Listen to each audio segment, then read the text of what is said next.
నమస్కారం new TV news కి స్వాగతం. ముందుగా హెడ్లైన్స్ చూద్దాం. టోల్ ఫీజు చెల్లించకుండా వెళ్లే ప్రయత్నం చేశానని అనడం అవాస్తవమని లోకల్ రిజిస్ట్రేషన్ ఉన్న నా వాహనంకు ఫ్రీ పాస్ ఉందని తెలిపారు.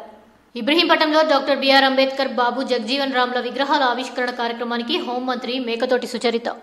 నేషనల్ హ్యూమన్ రైట్స్ డే సందర్భంగా విజయవాడలోని నోవాటెల్ హోటల్లో నిర్వహించిన కార్యక్రమంలో హోంమంత్రి మేకతోటి సుచరిత ముఖ్య అతిథిగా పాల్గొన్నారు. ఓటు నమోదు నిరంతర ప్రక్రియ. 18 సంవత్సరాలు దాటిన వారు ఎవరైనా ఓటు నమోదు చేసుకోవచ్చు. ప్రజాస్వామ్యంలో ఓటు అనేది బలమైన ఆయుధం. పిడుగురాళ్లలోని తహసీల్దార్. టోల్ ఫీజు చెల్లించకుండా వెళ్లే ప్రయత్నం చేశానని అనడం అవాస్తవమని లోకల్ రిజిస్ట్రేషన్ ఉన్న వాహనంకు ప్రీ పాస్ ఉందని తెలిపారు. అలాగే ఫాస్ట్ ట్యాగ్ కూడా ఉందని, నిత్యం మీదే టోల్ ప్లాజా మీదుగా నేను రాకపోకలు సాగిస్తూ ఉంటానని అన్నారు. నిన్న ఇంట్లో మెట్ల మీద నుంచి జారిపడ్డ మా అమ్మగారు గాయపడ్డారు. ఆమెను అత్యవసర చికిత్స కోసం విజయవాడ ఆసుపత్రికి తీసుకువెళ్లేందుకు గుంటూరు నుంచి కారులో బయలుదేరానని అన్నారు. కాజా టోల్ గేట్ వద్ద ట్రాఫిక్ ఫుల్గా ఉండడంతో పక్క నుంచి వెళ్లే ప్రయత్నం చేశానని, దానికి టోల్ ప్లాజా సిబ్బంది అభ్యంతరం చెప్పారని వివరించారు. వారికి పరిస్థితిని వివరించే ప్రయత్నం చేస్తున్నప్పటికీ వినకుండా నాపై దౌర్జన్యం చేశారని, సివిల్ డ్రెస్ లో ఉన్న టోల్ ప్లాజా గూండాలు నాపైన దాడికి దిగారని వడేర కార్పొరేషన్ చైర్మన్ దేవళ్ల రేవతి తెలిపారు. మహిళలను కూడా చూడకుండా అరగంట పాటు నాపైన దుర్భాషలాడి దౌర్జన్యం చేశారని, నా డ్రైవర్ను కించపరిచేలా బూతులు తిట్టారని రేవతి అన్నారు. వైద్యం కోసం వెంటనే వెళ్లాలని అభ్యర్థించినా వారు పట్టించుకోలేదని, వడేర కార్పొరేషన్ చైర్మన్ అయితే ఎవరికి లెక్క అంటూ నన్ను కించపరిచేలా మాట్లాడారని ఆవేదన వ్యక్తం చేశారు. నాపైన అరగంట పాటు వారు చేసిన దౌర్జన్యంకు ఆధారాలు ఉన్నాయని స్పష్టం చేశారు. వాటిని బయట పెడతారు. కేవలం కొన్ని సెకండ్ల వీడియోను రిలీజ్ చేసి నాపైన తప్పుడు ప్రచారం చేస్తున్నారని, మొత్తం అరగంట వీడియోను బయట పెడితే వారు ఎలా మాట్లాడతారో, ఎలా దాడి చేశారో తెలుస్తుందని వడేర కార్పొరేషన్ చైర్మన్ దేవళ్ల రేవతి తెలిపారు. గత 10 సంవత్సరాల నుంచి రాజకీయాల్లో ఉన్నారు. మెడికల్ ఎమర్జెన్సీ సమయాల్లో టోల్ ప్లాజా వారు వెంటనే బాధితులకు సహకరించాలి. కాజా టోల్ గేట్ సిబ్బంది దౌర్జన్యాలు చాలా కాలంగా జరుగుతున్నాయని, మహిళల పట్ల కూడా ఇష్టానుసారంగా వ్యవహరిస్తున్నారని తెలిపారు. ఒక అరగంట సేపు నన్ను అడ్డుకొని ఒక మహిళా నేతగా నాకు ఇచ్చిన గౌరవం ఏమిటి? వారిని చాలాసేపు అభ్యర్థించాను. కావాలంటే ఫైన్ కడతానని చెప్పినా వినలేదు. నా కాలు మీద స్టాప్ అనే బోర్డును తీసుకువచ్చి వేశారు. ఈ రోజు టీడీపీ వారు కావాలని కొద్ది సెకండ్ల వీడియోతో నాపైన బురద జల్లుతున్నారు. వారికి అనుకూలమైన వీడియోలో విస్తృతంగా ప్రచారం చేస్తున్నారని, నాపైన దాడి చేసిన ఖాజా టోల్ ప్లాజా గూండాలపై చర్యలు తీసుకోవాలని, దీనిపై రాష్ట్ర డీజీపీకి ఫిర్యాదు చేస్తున్నారని తెలిపారు. ఈరోజు ఉదయం నుండి వస్తున్నటువంటి నా మీద దుష్ప్రచారం పూర్తిగా అవాస్తవం. నిన్న ఏదైతే సంఘటన జరిగిందో దాని పూర్తి వివరాలు ఇవ్వకుండా కేవలం ఒక 5 సెకండ్ల క్లిప్పింగ్ మాత్రమే ఇచ్చి, అంతకుముందు అరగంట సేపు ఒక మహిళనైన నా మీద లోకల్ గూండాలతో, అదేవిధంగా అక్కడున్నటువంటి టోల్ ప్లాజా సిబ్బంది గాని నా మీద చేసినటువంటి దాడి ఎంత అవమానకరం అంటే మహిళా లోకం కూడా ఈ రోజు తలదించుకునేటువంటి పరిస్థితి. పూర్తిగా నిన్న ఉదయం మా అమ్మగారు గుంటూరులో మా ఇంట్లో నుండి కాలు జారి కింద పడి, మెట్ల మీద నుండి కింద పడి, ఆవిడ్ని ఆ కాలు వాపుతో పెయిన్తో అక్కడి నుంచి కారులో తీసుకుని నేను విజయవాడ మా రెగ్యులర్ హాస్పిటల్కి తీసుకెళ్తా నేను వస్తా ఉంటే టోల్ గేట్ దగ్గర అన్ని ట్రాఫిక్ ఫుల్ గా ఉందని చెప్పేసి నేను సైడ్ నుండి ఎప్పుడు రెగ్యులర్ గా వెళ్లేదాన్ని. నేను నాది లోకల్ రిజిస్ట్రేషన్ కార్డు. ఎవరో చెప్తా ఉన్నారు నేనేదో దౌర్జన్యం చేశానని. ఇది నా లోకల్ పాస్. గత 10 ఏళ్ల నుంచి నేను రాజకీయాల్లో ఉన్నాను. 10 సంవత్సరాల నుంచి కూడా జిల్లా బీసీ అధ్యక్షురాలుగా చేశాను గుంటూరు జిల్లాకి. అదేవిధంగా గత 5 ఏళ్లు నేను ప్రతిపక్ష నేతగా ఉన్నాను, జిల్లా పరిషత్ ఫ్లోర్ లీడర్ గా ఉన్నాను. ఈరోజు గవర్నమెంట్ వచ్చిన తర్వాత కూడా నేను పార్టీ పరంగా ప్రతిరోజు ఇక్కడ తిరిగే వ్యక్తిని. అలాంటి నన్ను ఈరోజు టోల్ గేట్ కట్టలేదు, దౌర్జన్యం చేశారని నా మీద దుష్ప్రచారం చేయడం అనేది నాకు చాలా అవమానకరంగా ఉంది. దీన్ని ఖండిస్తూ నేను ఈరోజు మీ అందరి ముందుకు రావడం జరుగుతూ ఉంది. ఈరోజు చూసుకున్నట్లయితే మరి నిన్న మా అమ్మగారు ఆపదలో ఉన్నారని నేను అర్జెంటుగా వెళ్తూ నేను టోల్ గేట్ వాళ్ళకి రిక్వెస్ట్ చేశాను, బాబు నేను అర్జెంటుగా వెళ్ళాలి, నాది ఫ్రీ పాస్ ఉంది, మీరు ఎగ్జామ్షన్ ఇవ్వాలి. ఈ ఎమర్జెన్సీలో ఖచ్చితంగా national highways authority of India వాళ్ళ రూల్స్ ప్రకారము ఏ ఎమర్జెన్సీ వెహికల్ వచ్చినా గానీ ఖచ్చితంగా వాళ్ళు ఆ టోల్ వాళ్ళు అడ్డు చెప్పకూడదు, వాళ్ళు పంపించాలి. హ్యూమానిటీ అనేది లేకుండా వీళ్ళు కేవలం డబ్బు దండుకునే వ్యవహారంలోనే ఉన్నారు. కానీ టోల్ గేట్ యొక్క ఆగడాలు, వాళ్ళ సిబ్బంది యొక్క దౌర్జన్యాలు అంతా ఎంత కాదు. నేను చూస్తానే ఉన్నాను రెగ్యులర్ గా ఇటు వస్తున్నప్పుడు. కనీసం మహిళల మీదైనా సరే ఎవరి మీద కూడా దయాదాక్షిణ్యాలు లేకుండా వాళ్ళు ఇష్టానుసారం ప్రవర్తిస్తా ఉన్నారు. మీరు దయచేసి ఒకసారి సోషల్ మీడియా కానివ్వండి, మీడియా వాళ్ళు కానీ ప్రతి ఒక్కరికి నేను రిక్వెస్ట్ చేసేది ఏంటంటే, ఒక అర్ధగంట సేపు ఒక మహిళా నేతని నేను రాజకీయం అనేది పక్కన పెట్టండి, లీడర్షిప్ అనేది పక్కన పెట్టండి, ఒక మహిళగా నాకు ఇచ్చిన గౌరవం ఏంటి, నా తరఫున మీరందరూ నిలబడి నా తరఫున నాకు అండగా నిలబడాల్సింది కోనిచ్చి నా మీద చాలా ఛానల్స్ కానివ్వండి, మీడియా సోదరులందరికీ నేను రిక్వెస్ట్ చేస్తా ఉన్నాను. అసభ్యంగా అసత్య ప్రసారాలు మాత్రం దయచేసి చేయకండి. ఎందుకంటే ఒక మహిళగా నా హక్కు, నేను మా మదర్ ప్రాణాలు నాకు ముఖ్యం, నా ఆత్మగౌరవం కూడా నాకు ముఖ్యం. నేను అక్కడ నిలబడి వాళ్ళని రిక్వెస్ట్ చేశాను, కావాలంటే మీరు వెళ్ళి అక్కడ కంప్లైంట్ చేసుకోండి, కావాలంటే నేను ఫైన్ కడతాను, మా అమ్మ చాలా నొప్పితో ఉంది, నేను అర్జెంట్ గా వెళ్ళాలి అని చెప్పి వాళ్ళని రిక్వెస్ట్ చేసి అవి అడ్డు తీస్తున్నప్పుడు వాళ్ళు నా మీద దుర్భాషలాడి, సెన్స్ లేదే నీకు, బుద్ధి తక్కువ, చైర్మన్ అయితే ఎవరికి గొప్ప అంటూ ఇంకా నానా బూతులు అవన్నీ కూడా నా దగ్గర వాయిస్ రికార్డులు ఉన్నాయి. అవన్నీ కూడా నేను బయట పెడతాను ఇప్పుడు. ఎందుకంటే వాళ్ళు నన్ను వీడియో తీయాల్సిన అవసరం లేదు, సీసీ ఫుటేజ్ ఉంటది. అక్కడ హాఫ్ అన్ అవర్ పాటు ఎంత దౌర్జన్యం చేశారో, అక్కడ ఒక్కళ్ళు కూడా సివిల్ డ్రెస్ లో ఉన్నారు కానీ ఎవరు కూడా యూనిఫామ్ లో లేరు. లోకల్ గూండాలతో కాజా టోల్ ప్లాజా వాళ్ళు ఎంత దౌర్జన్యం చేస్తున్నారో పూర్తి వివరాలతో సీసీ ఫుటేజ్ మొత్తం రిలీజ్ చేయాలా. దయచేసి మహిళలకి ఈ రోజు మీరందరూ అండగా నిలబడాలా. నేను నా తరఫున రిక్వెస్ట్ ఏంటంటే, అతన్ని రిక్వెస్ట్ చేశాను, నేను బాబు స్టేట్ చైర్మన్ ని, వడ్డెర కార్పొరేషన్ చైర్మన్ అంటే వడ్డెర కార్పొరేషన్ ఎవడికి గొప్ప, నువ్వు ఎవడికి చైర్మన్ అని చెప్పేసి దుర్భాషలు ఆడటం, మా డ్రైవర్ మీద చేయి చేసుకోవడం, మా డ్రైవర్ ఎస్టీ అతన్ని దుర్భాషలు చెప్పేసి ఆ బాబుని తిట్టడము, నువ్వు ఎవరైతే నాకు చైర్మన్ అయితే కిందకి దిగు అని చెప్పినప్పుడు నేను కిందకు వచ్చి, బాబు నేను రిక్వెస్ట్ చేస్తా ఉన్నాను, మా అమ్మ ఉంది, మీరు కావాలంటే వెళ్లి కంప్లైంట్ చేసుకోండి, నా వాయిస్ రికార్డ్ కూడా అయింది చూడండి వీడియోలో, అందులో వాళ్ళు వీడియో తీయండి అని చెప్పేసి మాట్లాడడం కూడా రికార్డ్ అయ్యింది. అవన్నీ కూడా నేను కంప్లైంట్ చేయబోతా ఉన్నాను. ఈ రోజు ఒక మహిళగా నా హక్కులు నేను కాపాడుకునే క్రమంలో నేను వాళ్ళకి అడ్డగించాను, అరగంట సేపు పెనుగులాడాను. కృష్ణా జిల్లా మైలవరం నియోజకవర్గంలోని ఇబ్రహీంపట్నంలో డాక్టర్ బిఆర్ అంబేద్కర్, బాబు జగ్జీవన్ రామ్ల విగ్రహాలు ఆవిష్కరణ కార్యక్రమానికి హోంమంత్రి మేకతోటి సుచరిత ముఖ్య అతిథిగా హాజరయ్యారు. మహనీయుల విగ్రహాల ఆవిష్కరణ కార్యక్రమంలో విద్యాశాఖ మంత్రి Adimulapu Suresh, Bapatla MP Nandigam Suresh, Mylavaram MLA Vasantha Krishnaprasad, Pedana MLA Jogi Ramesh, Nandigama MLA Mondithoka Jaganmohan Rao, Madiga corporation chairman Kanakarao, YSR Congress party నాయకులు, కార్యకర్తలు పెద్ద సంఖ్యలో పాల్గొన్నారు. హోంమంత్రి మేకతోటి సుచరిత మాట్లాడుతూ, ప్రపంచ దేశాల్లో బానిసత్వం ఉంటే మన దేశంలో అంటరానితనంను చూశామని, ఈ అంటరానితనంను నిర్మూలించేందుకే డాక్టర్ బిఆర్ అంబేద్కర్ ఎంతో శ్రమించారని అన్నారు. దళితుల అభ్యున్నతికి బాబు జగ్జీవన్ రామ్ ఎంతో కృషి చేశారని హోంమంత్రి సుచరిత పేర్కొన్నారు. బడుగు బలహీన వర్గాల భవితకు అంబేద్కర్, జగ్జీవన్ రామ్లు ఆనాడే పునాదులు వేశారని తెలిపారు. ఈరోజు మాలాంటి వారు పదవులు అనుభవిస్తున్నారు అంటే దానికి ఆ మహానుభావుల భిక్షనే కారణమని అన్నారు. అంబేద్కర్ ఆశయాల గురించి ప్రతి ఒక్కరూ మాట్లాడుతుంటారు, కానీ చేతల్లో చూపించేవారుండరని, ముఖ్యమంత్రి జగన్మోహన్ రెడ్డి అంబేద్కర్ ఆశయాలను నెరవేరుస్తున్నారని అన్నారు. ఎస్సీ, ఎస్టీ, బీసీ మైనారిటీల అభివృద్ధి కోసం అనేక సంక్షేమ కార్యక్రమాలను ప్రవేశపెట్టారని, పథకాల ద్వారా లబ్ధి పొందే వారికి నేరుగా వారి ఖాతాల్లోనే నగదు జమ చేస్తున్నామని హోంమంత్రి సుచరిత అన్నారు. సీఎం వైఎస్ జగన్ చేపట్టిన పథకాల వలన ఎస్సీ, ఎస్టీల ఆర్థిక స్థితిగతులు మారుతున్నాయని హర్షం వ్యక్తం చేశారు. పేదలకు ఇళ్ల స్థలాల పంపిణీ అనే మహత్తర కార్యక్రమాన్ని సీఎం తలపెట్టారని, పేదల సొంతింటి కల సీఎం జగన్మోహన్ రెడ్డి నెరవేరుస్తున్నారని ఈ సందర్భంగా హోంమంత్రి మేకతోటి సుచరిత తెలిపారు. డిసెంబర్ 25న దాదాపు 30 లక్షలకు పైగా అర్హులకు ఇళ్ల స్థలాలు పంపిణీ జరుగుతోందని హోంమంత్రి సుచరిత తెలిపారు.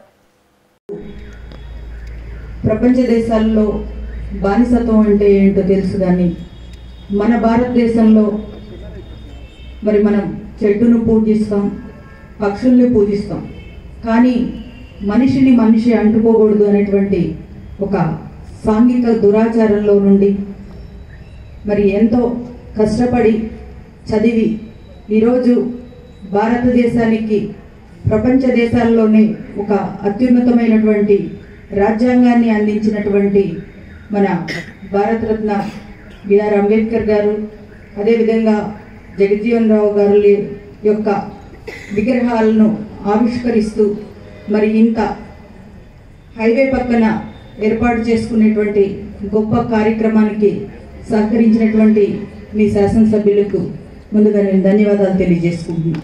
మనమందరం అండగా ఉంటూ ఈరోజు మనం ఏవైతే రాజ్యాంగంలో ఉన్నటువంటి సంక్షేమ ఫలాలు ఉన్నాయో అవన్నీ కూడా మనం గౌరవ ముఖ్యమంత్రి గారు జగన్మోహన్ రెడ్డి గారు తీరుస్తూ వెళ్తూ ఉన్నటువంటి పరిస్థితి.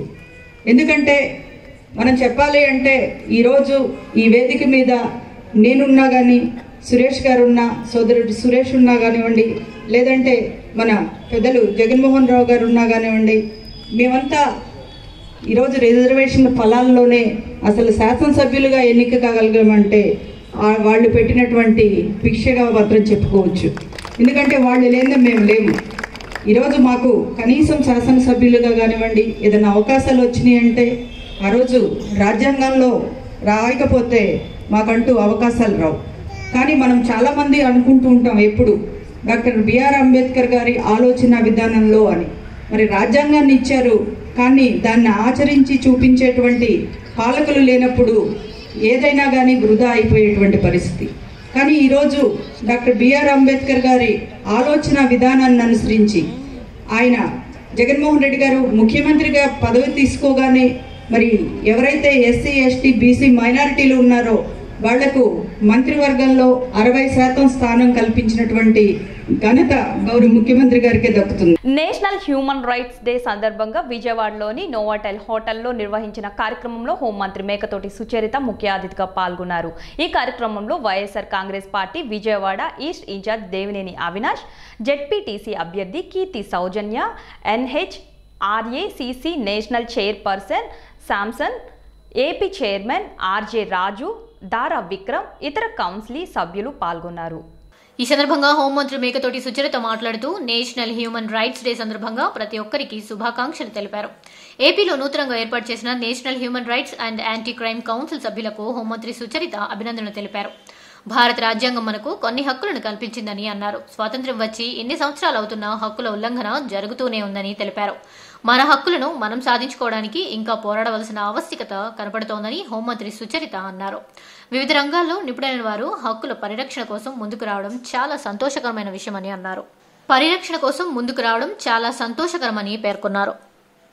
మనకు ఛార్జ్ షీట్ వేసిన తర్వాత వాళ్ళు బెయిల్ తీసుకుని బయట తిరుగుతా నిర్భయంగా తిరిగేటువంటి పరిస్థితులు, ఆ శిక్షలు ఖరారు కావడానికి చాలా సంవత్సరాలు పట్టే పరిస్థితుల్లో ఎవరేం చేస్తారు అనేటువంటి ఒక భయం లేనటువంటి వాతావరణంలో నేరాలు సంఖ్య పెరిగిపోతూ ఉంది. మరి ముఖ్యంగా చిన్నారులు, మహిళల పట్ల దారుణాలు చాలా విచ్చలవిడిగా ఉన్నటువంటి పరిస్థితుల్లో మరి మన రాష్ట్రంలో కూడా గౌరవ ముఖ్యమంత్రి గారి ఆధ్వర్యంలో ప్రభుత్వం ఏర్పడిన తర్వాత చిన్నపిల్ల ఒక చిత్తూరులో ఒక 7 సంవత్సరాల బాలిక మీద అత్యాచారం చేసి చంపేసినటువంటి పరిస్థితి. అలాంటి సంఘటనలు చాలా నమోదవుతున్నట పిదప మరి మన పక్కన ఉన్నటువంటి రాష్ట్రంలో ఒక దిశ ఘటన, ఇలాంటి ఘటనలు జరుగుతున్నాయి. మన అలాంటి సంఘటనలు చూసినప్పుడల్లా మనం సత్వరంగా న్యాయం కావాలి, తక్షణ న్యాయం చేయండి బాధితులకు అని అడగడం పరిపాటిగా మారిపోతూ ఉంది. కానీ మరి అలాంటి చట్టాలు మనకి లేవు. సత్వర న్యాయం, తక్షణ న్యాయం అన్నది మన దగ్గర లేనటువంటి పరిస్థితుల్లో మన రాష్ట్రానికి ఒక ప్రత్యేకమైనటువంటి చట్టం కావాలి. ఇలాంటి హీనమైనటువంటి నేరాలు జరిగినప్పుడు మనం త్వరితగతిన దర్యాప్తు పూర్తి చేయాలి. ఆ దర్యాప్తు అన్నది 7 రోజుల్లోపే పూర్తి స్థాయిలో జరగాలి. కోర్టుల్లో విచారణ 14 రోజుల్లోపు పూర్తి చేయాలి. 21 రోజుల్లోనే శిక్ష పడాలి అనేటువంటి ఉద్దేశంతో మన రాష్ట్రానికి గౌరవ ముఖ్యమంత్రి గారు దిశ చట్టాన్ని తీసుకురావడం జరిగింది. కొన్ని హక్కులు కల్పించింది. కానీ స్వాతంత్రం వచ్చి ఎన్ని రోజులైనప్పటికీ కూడా వాటి యొక్క ఉల్లంఘన జరుగుతూ మరి మన హక్కుల్ని మనం పరిరక్షించుకోవడానికి ఇంకా పోరాడాల్సినటువంటి ఆవశ్యకత మనకు కనపడుతూ ఉంది. మరి అలాంటప్పుడు ఆయా రంగాల్లో ఉన్నటువంటి నిపుణులందరూ కలిసి ఆ హక్కుల్ని పరిరక్షించడానికి మన ఆంధ్ర రాష్ట్రంలో ఒక యూనిట్ని స్థాపించడానికి ముందుకు రావడం చాలా సంతోషదాయకం. మరి ఆ సభ్యులందరికీ కూడా నా హృదయపూర్వక శుభాకాంక్షలు తెలియజేస్తూ ఉన్నాను. మరి మనం చూస్తే మరి ఇందాక దివ్య తేజస్విని ఘటన కానివ్వండి, చాలా రకాల సంఘటనలు జరుగుతూ ఉన్నాయి. ముక్కుపచ్చలారని పసిపిల్లల మీద కూడా అత్యాచారాలు, అఘాయిత్యాలు పెరిగిపోతూ ఉన్నటువంటి పరిస్థితి. మనం చాలా చట్టాలు చేస్తూ ఉన్నాం. ఇక్కడే కాదు, దేశ స్థాయిలో మనకు నిర్భయ చట్టం ఉంది, రకరకాల చట్టాలు వస్తూ ఉన్నాయి. కానీ ఎక్కడా కూడా భయం లేనటువంటి పరిస్థితి కనపడుతూ ఉంది. గుంటూరు జిల్లా పిడుగురాళ్లలోని తహసీల్దార్ కార్యాలయంలో ఏర్పాటు చేసిన విలేకరుల సమావేశంలో గురుజాల ఆర్డీఓ పార్థసారథి మాట్లాడుతూ ఓటు నమోదు నిరంతరం ప్రక్రియ, 18 సంవత్సరాలు దాటిన వారు ఎవరైనా ఓటు నమోదు చేసుకోవచ్చు, ప్రజాస్వామ్యంలో ఓటు అనేది బలమైన ఆయుధం అని అన్నారు. 18 సంవత్సరాలు దాటిన వారు ఎవరైనా ఎప్పుడైనా ఓటు నమోదు చేసుకోవచ్చు. ఓటు నమోదు కాల పరిమితి లేదని గురుజాల ఆర్డీఓ పార్థసారథి అన్నారు. పిడుగురాళ్ల మున్సిపల్ కార్యాలయాన్ని ఆకస్మికంగా తనిఖీ చేసిన ఆర్డీఓ మీడియా సమావేశంలో మాట్లాడారు. ప్రజాస్వామ్యంలో ఓటు విలువ, దాని యొక్క ఆవశ్యకతను వివరిస్తూ విస్తృత ప్రచారం నిర్వహిస్తున్నట్లు గురుజాల ఆర్డీఓ పార్థసారథి తెలిపారు. ఓటు నమోదుకు డివిజన్లో స్పెషల్ డ్రైవ్ నిర్వహిస్తున్నామని తెలిపారు. ఓటుకు అర్హులైన వారిని గుర్తించి వారికి ఓట్ల నమోదు చేసేందుకు బిఎల్ఓలను నియమించామని చెప్పారు. ప్రతి తహసీల్దార్ కార్యాలయంలో కొత్త ఓట్ల నమోదుకు ప్రత్యేక ఏర్పాట్లు చేసినట్లు గురుజాల ఆర్డీఓ పార్థసారథి వివరించారు. డిపార్ట్మెంట్కి ప్రతిష్టాత్మకంగా రీసర్వే వర్క్ స్టార్ట్ అవుతుంది. అన్నీ కూడా దాంట్లో మొట్టమొదట 35 విలేజెస్ మనం టేకప్ చేస్తున్నాం. ఆ 35 విలేజెస్ కూడా మన దాంట్లో ఏదో చేయడం జరిగింది. అదేవిధంగా ఈ నెల 20వ తారీఖు నుండి దాదాపు 37,000 పట్టాలు మంజూరు చేయడానికి రెడీ చేయడం జరుగుతుంది. ఇప్పుడు ఆల్రెడీ వర్షం రావడం వల్ల కొన్ని మనం ఏదైతే డెవలప్మెంట్ చేసిన పట్టాల్లో గడ్డి కొంచెం అవి పెరగడం జరిగింది. వాటన్నీ కూడా రిమూవ్ చేసి మనం రేపు 20వ తారీఖు నాటికి పట్టా డిస్ట్రిబ్యూషన్కి రెడీ చేయడమని తహసీల్దార్స్ ఎంపీడీ రాత్రి కోరడం జరిగింది. ఎంపీడీ ఎట్టి పరిస్థితులు మనం రేపు 10వ తారీఖు లోపు ఇవన్నీ కూడా కంప్లీట్ చేసి రేపు 20వ తారీఖు నాటికి రెడీ టు డిస్ట్రిబ్యూషన్గా ఉండాల్సిందిగా తహసీల్దార్స్ ఎంపీడీస్ని ఆదేశించారు. పశ్చిమ గోదావరి జిల్లా బుట్టాయగూడెం మండలం రెడ్డిగూడెం ప్రాంతంలో ఉద్రిక్తత చోటు చేసుకుంది. ఆ ప్రాంతంలో పోలీసులు భారీగా మోహరించారు. గిరిజన నేతల మధ్య చెలరేగిన వివాదంలో ఇరు వర్గాల వారు ఒకరిపై ఒకరు అంబులు, రాళ్లతో, కర్రలతో దాడికి దిగారు. ఈ దాడిలో ఇరువురు కర్రలు, బాణాలు వంటి ఆయుధాలతో పరస్పరం దాడి చేసుకోవడంతో పలువురు గాయాల పాలయ్యారు.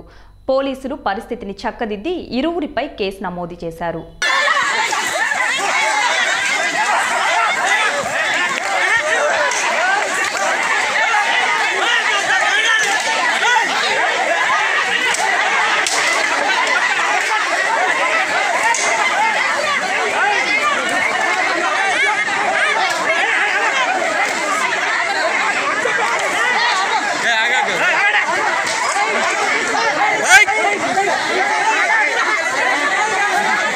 గుంటూరు జిల్లా వినుకొండ పట్టణంలో తెలుగుదేశం పార్టీ కార్యాలయంలో ఏర్పాటు చేసిన విలేకరుల సమావేశంలో వినుకొండ మాజీ ఎమ్మెల్యే జీవి ఆంజనేయులు మాట్లాడుతూ వైసీపీ ప్రభుత్వంకి ప్రజా ఆరోగ్యం మీద శ్రద్ధ లేదని అన్నారు. ఏలూరులో అంతుచిక్కని వ్యాధితో బాధపడుతున్న వారిని ఆదుకోలేకపోయారని తీవ్రంగా మండిపడ్డారు. చనిపోయిన వారికి 50 లక్షలు, బాధితులకు 20,000 ఇవ్వాలని జీవి ఆంజనేయులు డిమాండ్ చేశారు. ప్రభుత్వ కక్ష సాధింపు చర్యలు మానుకోవాలని, ప్రజా సంక్షేమం మీద దృష్టి కేంద్రీకరించాలని సూచించారు. సంఖ్య తగ్గించుకోవడానికి బాధితులకు సరైన వైద్యం అందించకుండా వెంటనే డిశ్చార్జ్ చేస్తున్నారని తెలిపారు. వినుకొండ ఎమ్మెల్యే బొల్లా బ్రహ్మానాయుడు ఎకరం 18 లక్షల పేరిట 100 ఎకరాల ప్రజలకు ఇళ్ల పట్టాల పేరిట తన పొలాన్ని ప్రభుత్వానికి ఎక్కువ రేటుకి అమ్ముకున్నారని ఆరోపించారు. అదే డబ్బులతో టౌన్ దగ్గరలో ఎకరం 18 లక్షలు పెట్టి కొన్నారని తెలిపారు. వినుకొండ ఎమ్మెల్యే బొల్లా బ్రహ్మానాయుడు తన స్వార్థం కోసం ప్రజలను బలి చేస్తున్నాడని మాజీ ఎమ్మెల్యే జీవి ఆంజనేయులు తీవ్రంగా విమర్శించారు. తన పనికిరాని పొలాన్ని ప్రజలకు అంటగట్టి ఆ డబ్బులతో హైవేపై కొనుక్కున్నారని, ఇది దుర్మార్గపు చర్యగా భావిస్తున్నట్లు తెలిపారు. మున్సిపల్ లిమిట్స్ లో ప్రజలకు ఇళ్ల స్థలాలు ఇవ్వాలని జీవి ఆంజనేయులు డిమాండ్ చేశారు.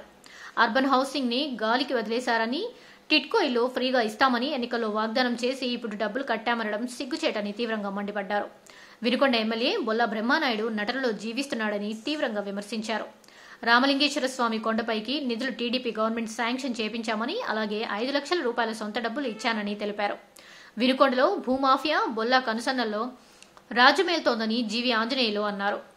వీర నరసింహారెడ్డి భూమిని లిటిగేషన్లో తక్కువ రేటు కొట్టేసి 10 కోట్ల రూపాయలు వినుకొండ ఎమ్మెల్యే బొల్లా బ్రహ్మానాయుడు లబ్ధి పొందాలని తెలిపారు. పేదల పక్షాన పోరాటం చేసి ప్రజలకు మంచి చేస్తే సన్మానం చేస్తామని మాజీ ఎమ్మెల్యే జీవి ఆంజనేయులు స్పష్టం చేశారు. ఎక్కడైనా సరే గ్రామాల్లో ఎక్కడైనా పారిశుద్ధ్యం జరుగుతూ ఉందా, నిధులు మాత్రం హార్మ్ఫుల్ అయిపోతున్నాయి, గ్రామాల్లో పారిశుద్ధ్యం మాత్రం మెరుగుపట్టలేదు ఈరోజు రాష్ట్రంలో. ఆ విధంగా ఈరోజు నిధులను తినడంలో ఉన్నటువంటి ఆసక్తి వైసీపీ నాయకులకి కొంచెం రాష్ట్ర ప్రజలను ఆదుకుందాము, రాష్ట్రాన్ని అభివృద్ధి చేద్దాం అనేటువంటి ధ్యాస లేకపోవడం ఇది చాలా దురదృష్టకరం. ఏలూరులో ఎందుకు హెల్త్ ఎమర్జెన్సీని ప్రకటించలేదు ప్రభుత్వం?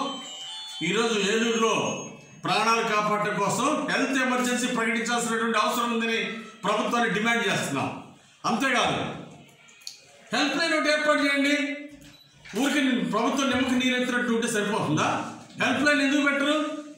ఈరోజు బాధితులు అనేక మంది ఉన్నారు. ఒక హెల్ప్ లైన్ ఏర్పాటు చేసి చక్కగా వచ్చిన సమస్యను వెంటనే పరిష్కారం చేస్తే ప్రజల ప్రాణాలు కాపాడచ్చు. హెల్ప్ లైన్ ఏర్పాటు చేయాలి. అట్లాగే హెల్త్ ఎమర్జెన్సీ ప్రకటించాల్సిన అవసరం ఉంది ఏలూరులో. ఇంకొన్ని ప్రాణాలు పోకముందే ఈరోజు ప్రాణాలు కాపాడాలి, సరైన వైద్యాన్ని అందించాలని చెప్పేసి ప్రభుత్వాన్ని డిమాండ్ చేస్తున్నాం. కొండల్లో గుట్టల్లో బొల్లా బ్రహ్మనాయుడు గారు 100 ఎకరాల పొలం ఆయన వదిలించుకున్నాడు. ప్రభుత్వ భూమి కూడా పేదలకు అంటగట్టాడు. పేద ప్రజలకి సెంటు భూమి ఇవ్వడానికి 2 సెంట్లు భూమి ఇవ్వమంటే చేతులు రావట్లేదు. సెంటు భూమి ఇవ్వడానికి కొండల దగ్గర ఆయన సొంత భూమి అంటగట్టాడు. 18 కోట్లు ఆడ తీసుకున్నాడు. బ్రహ్మాండంగా హైవే రోడ్లో పసుపులేరు వాగు దగ్గర హైవేలో టౌన్కి 3 కిలోమీటర్ల దూరంలో దగ్గరలో హైవేలో 100 ఎకరాలు ఆయన కొనుక్కున్నాడు. అదే ఎకరం 18 లక్షలకి. ఆయన పరికమాలిన పొలం కొండల్లో 7 కిలోమీటర్ల దూరంలో గ్రామాల కవతల పందులు తిరిగే చోట, అడవి జంతువులు తిరిగే దగ్గరేమో పేద ప్రజలకు అంటగట్టాడు బొల్లా బ్రహ్మనాయుడు. ఈ విధంగా బొల్లా బ్రహ్మనాయుడు ప్రజలను గుల్ల చేస్తూ ఉన్నాడు. తన స్వార్థ ప్రయోజనాల కోసం ఈరోజు ప్రజలను బలి చేస్తూ ఉన్నాడు బ్రహ్మనాయుడు. ఆయన సొంత భూమి ఏదో 18 లక్షలు తీసుకొని 18 కోట్లు 100 ఎకరాలకు తీసుకొని పేద ప్రజలకు అంటగట్టకపోతే ఈ బాగున్న పొలం దగ్గరలో ఉన్నదే ప్రజలకు ఇవ్వచ్చుగా. ఆ ఫాస్టర్స్ అసోసియేషన్ వాళ్ళు 15 లక్షలు పెట్టి టౌన్కి దగ్గరలో కొనుక్కున్నారు.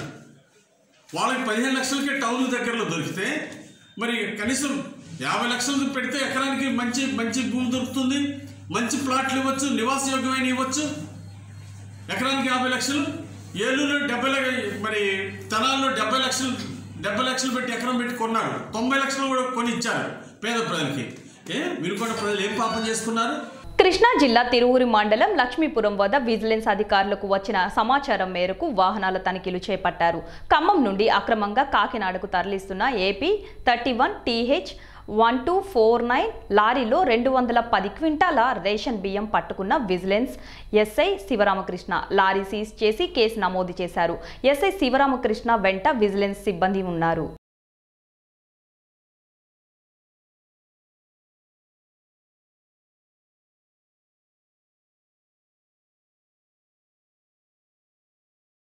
గుంటూరు జిల్లా దాచేపల్లి మున్సిపాలిటీ పరిధిలోని క్రాంతి నర్సింగ్ హోంలో హాస్పిటల్కు వచ్చే రోగుల వద్ద అధిక వసూలు చేస్తున్నారంటూ చికిత్స అనంతరం వైద్య సిబ్బందిపై వాగ్వాదానికి దిగిన వడ్డెర కార్పొరేషన్ చైర్మన్ దేవల రేవతి మేనల్లుడు.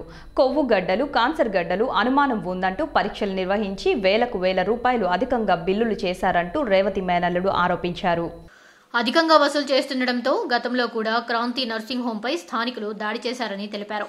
అయినా పనితీరు మార్చుకోని వైద్యులు సిబ్బంది తాజాగా ఒక రోగి పట్ల అధిక వసూళ్లకు పాల్పడడంతో హాస్పిటల్ సిబ్బందికి రోగి బంధువులకు వాగ్వివాదం చోటు చేసుకుంది. రోగి బంధువు పట్ల దురుసుగా మాట్లాడుతూ గొంతు పట్టుకుని బయటకు వెళ్లమంటూ నెట్టిన హాస్పిటల్ సిబ్బంది. దీంతో ఆగ్రహించిన వడ్డెర కార్పొరేషన్ చైర్మన్ దేవళ్ల రేవతి మేనల్లుడు హాస్పిటల్ సిబ్బందిపై దాడికి యత్నించినట్లు సీసీ కెమెరాలో రికార్డు అయింది. సిబ్బందిపై దాడికి యత్నించిన ఘటనలో దేవళ్ల రేవతి మేనల్లుడిపై పోలీసులకు క్రాంతి నర్సింగ్ హోం హాస్పిటల్ యాజమాన్యం ఫిర్యాదు చేయనట్లు తెలుస్తోంది. క్రాంతి నర్సింగ్ హోం హాస్పిటల్ యాజమాన్యం ఫిర్యాదు చేయనున్నట్లు తెలుస్తోంది. ఆర్టీసీ బస్సులో తాగుబోతులు వీరంగం సృష్టించారు. మంచిర్యాల నుండి ఆసిఫాబాద్ వెళ్తున్న ఆర్టీసీ బస్సులో 5 యువకులు బీర్లు తాగుతూ హంగామా సృష్టిస్తున్నారు. వెంటనే బస్ని తాండూరు ఐబీ గ్రామీణ బ్యాంక్ వద్ద ఆపి 100కు డయల్ చేశారు. రంగంలోకి దిగిన పోలీసులు 5 తాగుబోతుల్ని అదుపులోకి తీసుకున్నారు.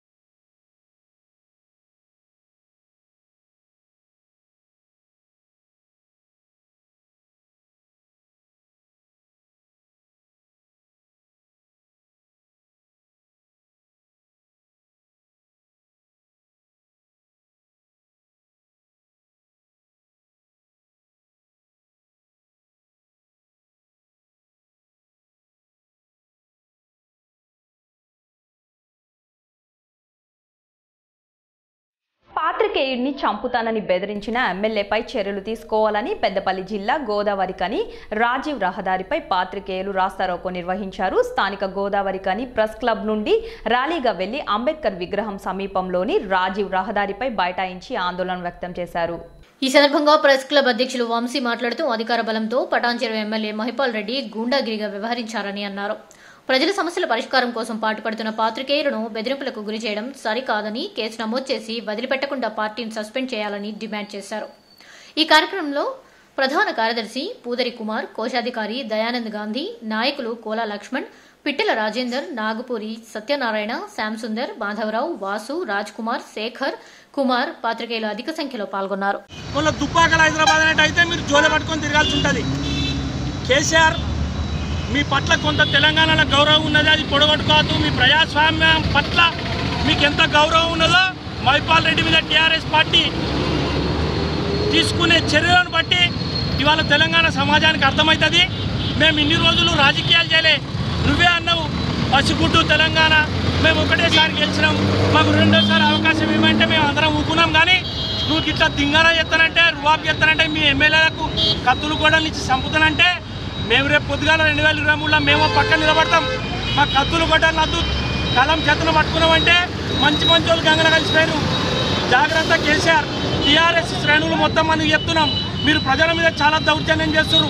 కానీ మేము సరే తెలంగాణ నిర్మాణంలో జరుగుతున్న వ్యవహారాలు అనుకుంటున్నాం. మీరు సరాసరి జర్నలిస్టుల మీదకి వచ్చిరనుకో మేము సరాసరి దిగాల్సి ఉంటుంది. అప్పుడు చాలా మీరు రోజుకొకసారి మీరు మీటింగ్ పెట్టుకుంటే ఇంట్లో పట్టగప్పుకోవాలి ఉండే కండిషన్ వస్తుంది. హైదరాబాద్ మీడియా మిత్రులకు కూడా ఇక్కడి నుంచి తెలియజేస్తున్నాం, మీరు ఎవరికి భయపడాల్సిన పని లేదు. జర్నలిస్టులు ఎవరికి లాలుచిపడి లేరు. కేవలం ఆత్మాభిమానంతో ప్రజల పక్షాన నిలబడే ఒక ధైర్యంతో మాత్రమే మనం పనిచేస్తున్నాం. హైదరాబాద్ నడిబొడ్డులో మీరు ఏం తలుచుకుంటారో పిలుపునిరి. మొత్తం కోల్బెల్ట్ ప్రాంతం నుంచి ఉత్తర తెలంగాణ నుంచి వేలాది మంది జర్నలిస్టులు వస్తాము. నీ టీఆర్ఎస్ బలగాలు, నీ అధికార పార్టీ పోలీసులు ఏమి ఆపలేవు. దయచేసి జర్నలిస్టు మిత్రులకు కూడా మేము ఆత్మాభిమానాన్ని గోదావరికని ప్రెస్ క్లబ్ నుంచి ఇస్తున్నాం. మీరు విజయానికి సిద్ధంగా ఉంటాం, మేము దానికి రెడీ ఉన్నాం. మీరు ఒక్క పిలుపు ఇవ్వండి. మేము హైదరాబాద్ ట్యాంకు బండి మీద, అసెంబ్లీ ముందర, పటాన్ చెరువుల వాడేడ పెడితే ఆడికి సిద్ధంగా ఉన్నాం. గోదావరికని నుంచి చెప్తున్నాం. కేసీఆర్ గారు మీ పట్ల ఉన్న గౌరవాన్ని పూర్తిగా పోగొట్టుకోదలుచుకుంటే మీరు ఇట్లాంటి వాళ్ళని ప్రోత్సహించుర్రి. ఇంకా దొంగలను, ఎమ్మెల్యేలను, గుండెలను తయారు చేయరి. హైదరాబాద్ భూములు మొత్తం మీరు టీఆర్ఎస్ జెండాలు పట్టుకొని తర్వాత మీ సంగతి తెలుస్తుంది. ప్రజాస్వామ్యం ఎప్పుడు దాడికి గురవుతుందో అప్పుడు జర్నలిస్టులు నిలబడతాడు. కుంటుకుంటా కొట్లాడతాం, దేక్కుంటా కొట్లాడతాం. మీరు 100 కేసులు పెట్టినా ఊకం, 1000 కేసులు పెట్టినా ఊకం. అది జర్నలిస్టుల చరిత్ర. తూర్పు గోదావరి జిల్లా జగ్గంపేట జ్యోతుల నవీన్ సమావేశం ఏర్పాటు చేసి మాట్లాడుతూ ప్రపంచవ్యాప్తంగా 9 నెలలుగా కరోనా వ్యాధితో బాధపడుతున్నా మళ్ళీ ఇప్పుడు ఏలూరులో వింత వ్యాధి ప్రజల్లో అవస్థలు పడుతున్నారని, ఫిట్స్ వచ్చి నోట్లో నుంచి నురగలు కక్కుతూ కొన్ని ప్రాణాలు కూడా కోల్పోయిన వ్యక్తులు ఉన్నారని ప్రభుత్వం తక్షణ చర్యలు తీసుకోవాలని, ప్రజలను కాపాడాలని ప్రభుత్వాన్ని కోరారు. అనాలోచిత నిర్ణయాల వల్ల, ముందు జాగ్రత్త చర్యలు తీసుకోవడం వల్ల మూర్ఖపు చర్యలతో రాష్ట్ర ప్రజల భవిష్యత్తును, భావితరాల భవిష్యత్తును ప్రశ్నార్థకం చేస్తున్న జగన్మోహన్ రెడ్డి ప్రజల గురించి ఆలోచించవలసిన అవసరం ఎంతైనా ఉందని ఆయన అన్నారు. అన్నింట్లోనూ స్కామ్లు చేస్తున్నారని, నాడు నేడు కార్యక్రమం తీసుకుని స్కూల్ పిల్లలకు మౌలిక వసతులు కల్పించాల్సిన పరిస్థితుల్లో 30% ఎక్కువ నిధులు పెట్టి కొనుగోలు చేసి స్కామ్ చేశారన్నారు. అమరావతిని నిర్వీర్యం చేసి 3 రాజధానుల విధానం తీసుకొచ్చారని అన్నారు. పేద ప్రజలకు ఇచ్చే ఇళ్ల స్థలాల కొనుగోలులో స్కాములు చేసి దోచుకున్నారు. ఇసుక విధానం వల్ల 40 రకాల పనులు చేసుకునే కార్మికులు సైతం ఇబ్బందులు పాలు చేశారన్నారు. మల్లవరం ఎత్తిపోతల పథకం జ్యోతుల నెహ్రూ గారి టైంలో ఎంతో కష్టపడి రాత్రింబవడు అమరావతి తిరిగి సాక్ష్యం తీసుకొచ్చి పనులు మొదలుపెట్టి కోట్ల రూపాయల వర్కులు చేస్తే వాటిని కూడా మేం తెచ్చామని గోపాల్ చెప్పుకుంటున్నారు. 18 నెలల కాలంలోనూ కూడా ఎక్కడ ఒక వర్క్ తెచ్చి శాంక్షన్ చేసిన ఘనత వారికి లేదని, గత ప్రభుత్వంలో శాంక్షన్ చేసిన కొన్ని వర్కులు మాత్రమే పూర్తి చేసి కొన్ని వర్కులు రద్దు చేసిన ఘనత కూడా వారిదేనని అన్నారు. ఈ కార్యక్రమంలో మారిశెట్టి భద్రం, కోర్సు సాయి తేజ, మంతెన నీలాద్రిరాజు, వీరబాబు, సామాన ప్రసాదరావు తదితరులు పాల్గొన్నారు. అన్నింటిలోని కూడా స్కాములు ఏది తీసుకున్నా సరే, ముఖ్యంగా కొత్తగా మీరు మొదలెట్టిందే చూద్దాం. నాడు నేడు కార్యక్రమం తీసుకుందాం. నాడు నేడు కార్యక్రమం అన్నది చాలా మంచి కార్యక్రమం. స్కూల్స్కి ఒక మౌలిక సదుపాయాలు కల్పించి అక్కడ చదువుకునే విద్యార్థికి ఒక ప్రైవేట్ స్కూల్ వాతావరణాన్ని కల్పించడం అన్నది సామాన్యమైన విషయం కాదు. చాలా స్వాగతిస్తున్నాను ఆ విషయానికి నేను. కానీ ఇక్కడ మీ ద్వారా జగన్మోహన్ రెడ్డి గారికి తెలియజేసేది ఏమనగా, అక్కడ 10 రూపాయలు అవసరమైతే 30 రూపాయల ఎస్టిమేషన్ తోటి, ఓవర్ ఎస్టిమేషన్స్, అవసరమైన డబ్బు కన్నా 2-3 రెట్లు ఎక్కువగా శాంక్షన్లు ఇచ్చి ప్రజాధనాన్ని దోచేస్తున్న పరిస్థితి వైసీపీ గవర్నమెంట్లో ఉంది. కాబట్టి ఖచ్చితంగా దాన్ని అరికట్టాల్సిన అవసరం మీకు ఉంది, మాకు ఉంది. ఏదేమైనా సరే ఇవన్నీ కూడా ఆధారాలతో సహా నిరూపించి అవన్నీ కూడా ఎంక్వైరీ చేయించి మళ్ళీ ఆ ధనాన్ని వృధా కాకుండా వెనక్కి తెప్పించే పరిస్థితి రాబోయే కాలంలో ఖచ్చితంగా ఉంటుందని మీకు హెచ్చరిస్తూ, అలాగే అవుట్ సైట్లు తీసుకున్నట్టయితే ఇళ్ల స్థలాలు దాంట్లో జరిగిన స్కామ్ అయితే మామూలుగా చెప్పే మాటల్లో అయితే చెప్పలేం మనం. రమారమి 4,000 కోట్ల రూపాయలు ప్రజాధనం దుర్వినియోగం అయిపోయింది. దాంట్లో 4,000 కోట్ల రూపాయలు అవినీతి జరిగింది. ఖచ్చితంగా ఒక్క ఇళ్ల స్థలాల కొనడంలోనే అవినీతి జరిగింది. కర్నూలు కలెక్టరేట్ సునైన ఆడిటోరియంలో తెలుగు భాష పాలన భాషగా అమలు చేయడంపై అధికారులతో సమీక్ష నిర్వహించిన అనంతరం పాత్రికేయుల సమావేశంలో అధికార భాషా సంఘం అధ్యక్షులు ఆచార్య యార్లగడ్డ లక్ష్మీప్రసాద్ మీడియాతో మాట్లాడారు. పాలనా భాషగా తెలుగును అమలు చేయడంలో రాష్ట్ర ప్రభుత్వం చిత్తశుద్ధితో ఉన్నది. మన గౌరవ ముఖ్యమంత్రి జగన్మోహన్ రెడ్డి గారు పాలనా భాషగా తెలుగును అమలు చేసే విషయంలో చాలా శ్రద్ధ వహిస్తున్నారు. కొన్ని 47 లక్షల మంది విద్యార్థుల్లో 97% మంది మాకు ఆంగ్ల మాధ్యమం కావాలని చెప్తే ఆయన ఆంగ్ల మాధ్యమాన్ని ప్రభుత్వ పాఠశాలలో ప్రవేశపెట్టారు. కానీ పాలనా భాషగా మాత్రం తెలుగును అమలు చేయటంలో మన రాష్ట్రం ముందుండాలి అని చెప్పని మాకు ఆదేశాలు జారీ చేశారు. మేము పాలనా భాషగా తెలుగును అమలు చేసేదానికి అధికార భాషా సంఘం తరపున మేము దీనికి వచ్చాము. ఎందుచేతనంటే ప్రభుత్వ పథకాలు, ప్రభుత్వం చేసేటువంటి మంచి పనులు, ప్రభుత్వం చేసేటువంటి నవరత్నాలు, ప్రభుత్వం చేసేటువంటి కార్యక్రమాలు అన్నీ కూడా సామాన్య ప్రజానీకం దృష్టికి వెళ్ళాలి అని అంటే కేవలం అది తెలుగు భాష వల్లనే సాధ్యమవుతుంది తప్ప బడుగు బలహీన వర్గాల వాళ్ళకి, గూడాల్లో ఉండే వాళ్ళకి, గుడిసెల్లో ఉండే వాళ్ళకి ఆంగ్ల మాధ్యమం వల్ల వాళ్ళ పిల్లలకి ప్రయోజనం జరుగుతుంది. వాళ్ళ పిల్లలు పైకి వెళ్తారు తప్ప ఈ కార్యక్రమాలు ఏవైతే ఉన్నాయో ప్రజా సంక్షేమ కార్యక్రమాలు తెలుగు భాషలో మాత్రమే సామాన్య ప్రజానీకం దరికి చేరగలుగుతాయి. కాబట్టి పాలనా భాషగా తెలుగును మనం అమలు చేద్దాము. గుంటూరు నగరంలోని ఆర్ఎస్ బ్రదర్స్ వస్త్ర దుకాణాన్ని రిబ్బన్ కట్ చేసి ప్రారంభించిన హోంమంత్రి మేకతోటి సుచరిత. కార్యక్రమంలో పాల్గొన్న ఎమ్మెల్యేలు ముస్తఫా, రమేష్, గాంధీ, ఆంజనేయులు తదితరులు పాల్గొన్నారు.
గుంటూరు నగరంలో అగ్రహారంలోని వెంకటేశ్వర కళ్యాణ మండపంలో జరిగిన వివాహ వేడుకలకు హోంమంత్రి Mekathoti Sucharita, income tax officer Mekathoti Dayasagar హాజరయ్యారు.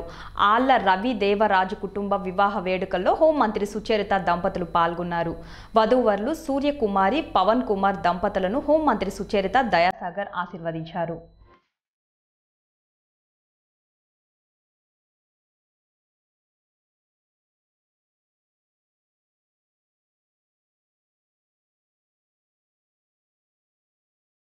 సంగారెడ్డి జిల్లా పటాన్చెరు పట్టణంలో జాతీయ రహదారి పక్కన అక్రమంగా నిర్మించుకున్న రేకుల షెడ్ని జేసీపీలతో జీహెచ్ఎంసీ సిబ్బందితో కూల్చివేతలు ప్రారంభించారు. ఈ కార్యక్రమంలో రెవెన్యూ అధికారులు, స్థానిక పోలీస్ అధికారులు పాల్గొని ఎలాంటి ఆటంకాలు జరగకుండా బందోబస్తు కల్పించారు. బాధితులు మాట్లాడుతూ అధికారులు మాకు ఎలాంటి నోటీసులు జారీ చేయకుండా మా షాపులను వస్తువులు ధ్వంసం చేసి కోట్ల ఆస్తి నష్టం చేశారని అధికారులపై అత్యున్నత న్యాయస్థానం సుప్రీంకోర్టుని ఆశ్రయిస్తామని అన్నారు.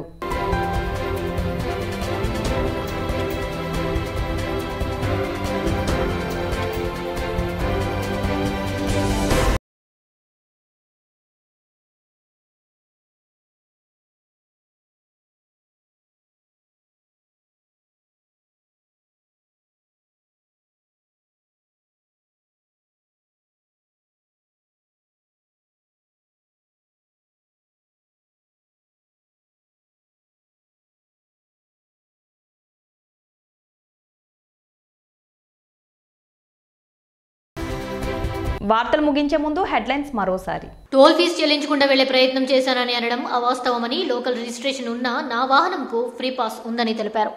ఇబ్రహీంపట్నంలో డాక్టర్ బిఆర్ అంబేద్కర్, బాబు జగజీవన్ రామ్ల విగ్రహాల ఆవిష్కరణ కార్యక్రమానికి హోంమంత్రి Mekathoti Sucharitha. National human rights day సందర్భంగా విజయవాడలోని నోవాటెల్ హోటల్లో నిర్వహించిన కార్యక్రమంలో హోంమంత్రి మేకతోటి సుచరిత ముఖ్య అతిథిగా పాల్గొన్నారు. ఓటు నమోదు నిరంతర ప్రక్రియ. 18 సంవత్సరాలు దాటిన వారు ఎవరైనా ఓటు నమోదు చేసుకోవచ్చు. ప్రజాస్వామ్యంలో ఓటు అనేది బలమైన ఆయుధం. పిడుగురాళ్లలోని తహసీల్దార్.